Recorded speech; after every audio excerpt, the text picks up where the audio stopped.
Merci, Monsieur Sebaoun. La parole est à Madame Bérangère Poletti pour le groupe UMP pour 5 minutes.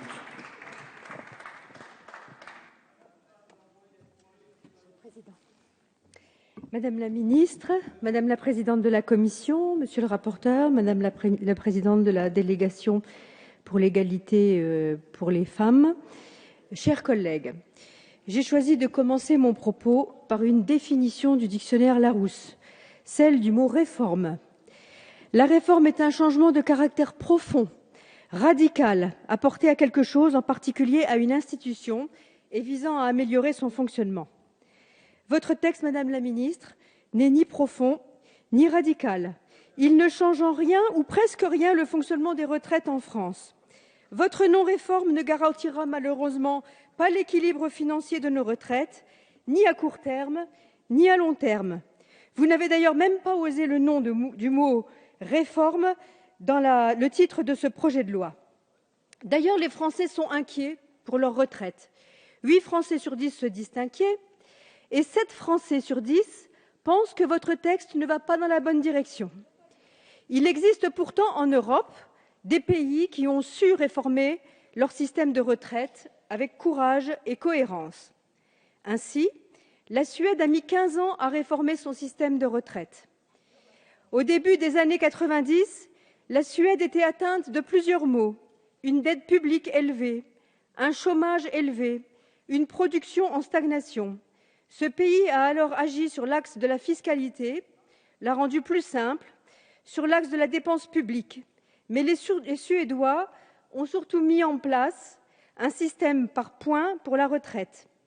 La Suède est passée d'un régime à prestations définies à 2 régimes à cotisations définies, l'un par répartition, l'autre par capitalisation. Elle a en tout cas réussi à mettre en œuvre une réforme à la fois structurelle et consensuelle, car le consensus est la condition essentielle. L'Allemagne a réformé, elle aussi, différemment, certes, mais profondément également, et aussi dans le consensus.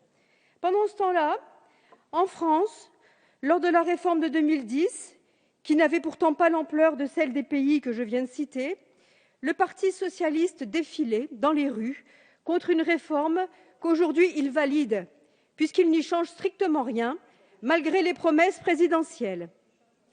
Aujourd'hui, vous nous demandez de légiférer sur l'avenir et la justice du système de retraite.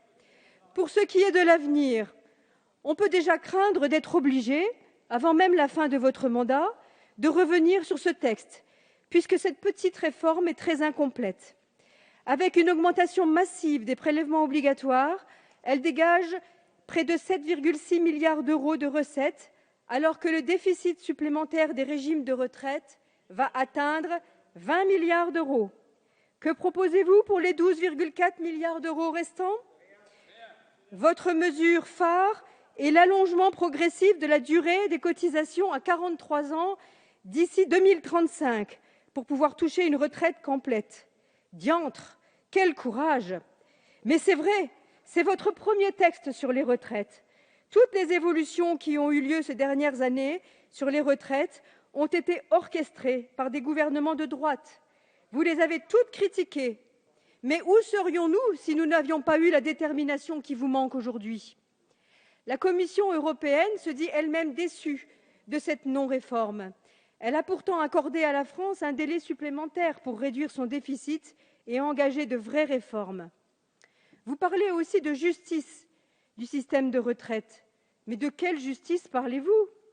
Vous n'avez touché ni de près ni de loin à la différence extrêmement importante qui existe en France entre le régime général privé, le régime général public et les régimes spéciaux. Ainsi, certains voient leur retraite calculée sur leurs 6 derniers mois d'activité, pendant que d'autres la voient calculée sur les 25 meilleures années. Certains partent encore bien avant 60 ans, d'autres partent à 65 ans. Même le nouveau compte pénibilité est injuste et surtout, il n'est pas intégralement financé. Son coût est estimé à 2,5 milliards d'euros en 2040, voire en 2020, alors que le rapport des cotisations employeurs serait de 800 millions d'euros. La notion de pénibilité et sa prise en compte pour la retraite ne sont pas nouvelles, puisque les textes de 2003 et 2010 ont proposé des avancées. Mais quelle injustice de reporter sur la prochaine génération la charge du financement lourd de nos retraites. Votre seule mesure de convergence semble se porter uniquement sur la Caisse des professions libérales. Ces professions qui travaillent bien plus de 35 heures par semaine et jusqu'à 65 ans, parfois plus. Leurs réserves vous intéressent, bien sûr. Vous vous autorisez donc à modifier leur gouvernance. Enfin, vous décalez de 6 mois la revalorisation des pensions. Vous faites ainsi payer votre manque de courage, aux petits retraités. Vous leur faites payer 800 millions d'euros l'an prochain et près du double en 2015. Décidément, accabler les familles ne vous suffit pas. Aujourd'hui, vous accablez les retraités. Comment voulez-vous que les Français vous comprennent? Comment voulez-vous qu'ils adhèrent?